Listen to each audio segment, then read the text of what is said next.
If history was in fact her story, what would she have said?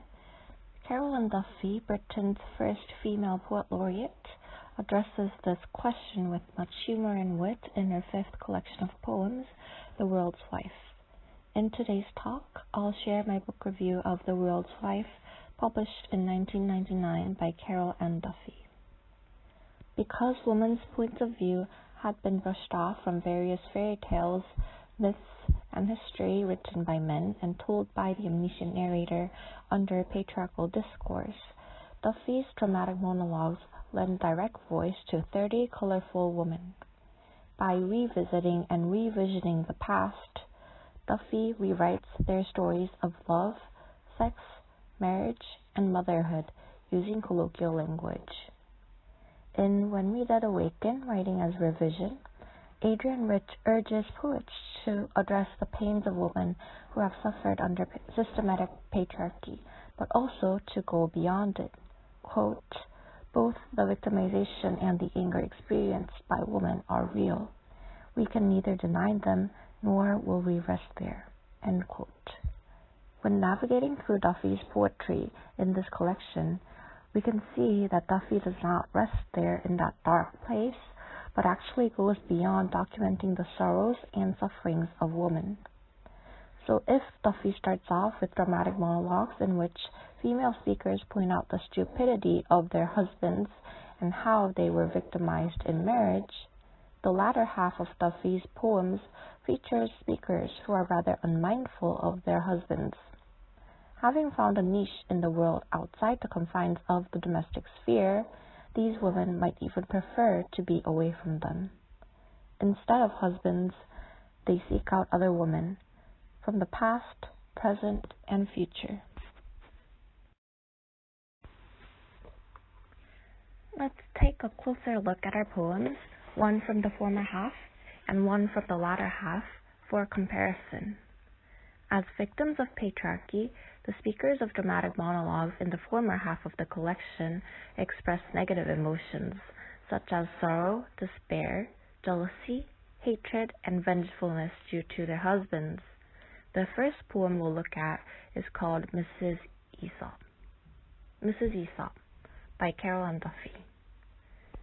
By Christ he could bore for purgatory. He was small, didn't prepossess, so he tried to impress. "Dead man, Mrs. Aesop," he'd say, "tell no tales." "Well, let me tell you now that the bird in his hand shat on his sleeve. Never mind the two worthless in the bush." Tedious. Going out was worst. He'd stand at our gate, look, then leap, scour the hedgerows for a shy mouse, the fields for a sly fox, the sky for one particular swallow that couldn't make a summer. The jackdaw, according to him, envied the eagle. Donkeys would, on the whole, prefer to be lions. On one appalling evening stroll, we passed an old hare, snoozing in a ditch. He stopped and made a note, and then, about a mile further on, a tortoise, somebody's pet, creeping, slow as marriage, up the road. Slow but certain, Mrs. Aesop wins the race. Asshole. What race? What sour grapes? What silk purse, sow's ear, dog in a manger? What big fish? Some days I could barely keep awake as the story droned on towards the moral of itself. Action, Mrs. A, speaks louder than words. And that's another thing. The sex was diabolical.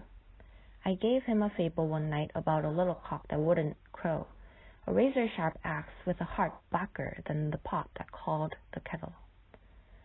"I'll cut off your tail all right," I said, to save my face. That shut him up. I laughed last, longest. In Mrs. Aesop, the renowned writer of fables, Mrs. Aesop is ridiculed and chastised by his wife for his absurdity and negligence of her wife's desires. The speaker snaps at Aesop as he condescendingly drones on and on about fables and morals. "Action, Mrs. A, speaks louder than words," he says. when in fact he is a man of words than of actions. Pointing out his sexual incompetency, the speaker tells him a fable about the little cock that wouldn't even crow, and threatens to cut off his impotent organ when she says, "I'll cut off your tail all right." The female speaker thus expresses resentment and hostility towards her husband, and ruthlessly mocks him by twisting his fables.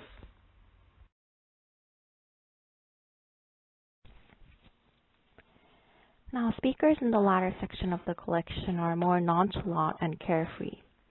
The husbands are merely cumbersome beings like pests that intrude upon their lives. And as the speakers in the latter poems wish to be away from patriarchal men, they often call upon other women and posit them as their listeners, poetically forming an imaginary community of females with a sense of solidarity that reaches across generations. Now let's look at Penelope. Penelope. At first, I looked along the road hoping to see him saunter home among the olive trees, or whistle for the dog who mourned him with his warm head on my knees. 6 months of this, and then I noticed that whole days had passed without my noticing.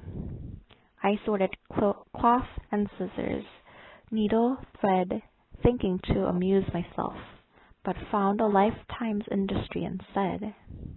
I sewed a girl under a single star, cross-stitched silver silk, running after childhood's bouncing ball.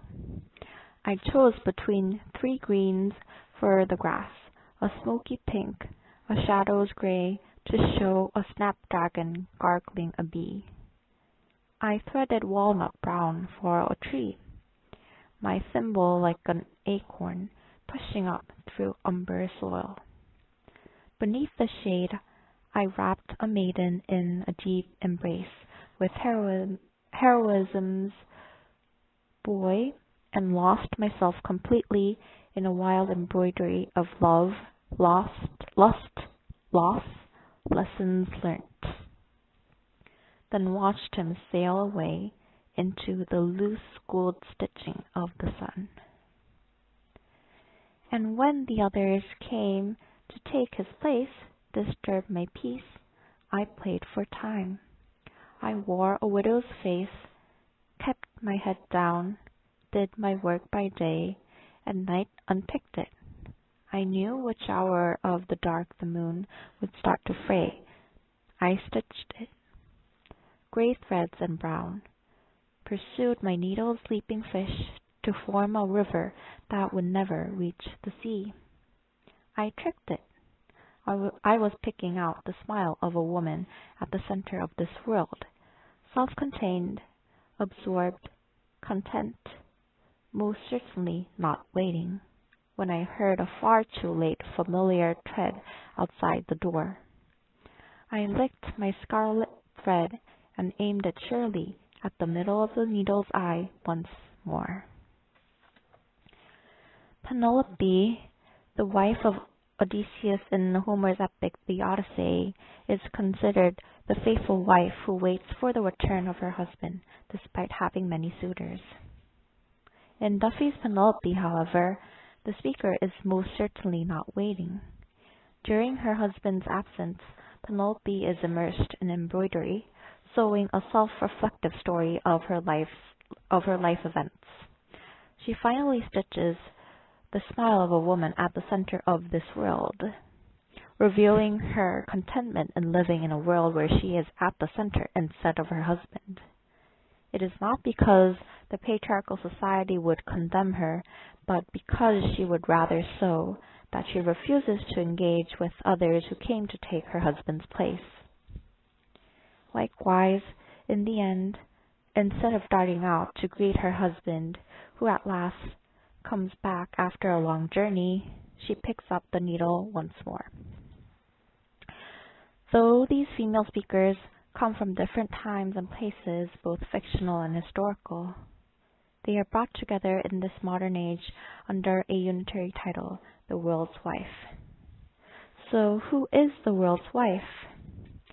Carolyn Duffy answers, she no longer stays silent. She no longer shies away from expressing her sexual desires. She is strong and independent, carefree. She may not even need a man in her life. Most of all, she remembers the tragic girls from the past, and she smiles at the arrival of a new day. She is not alone.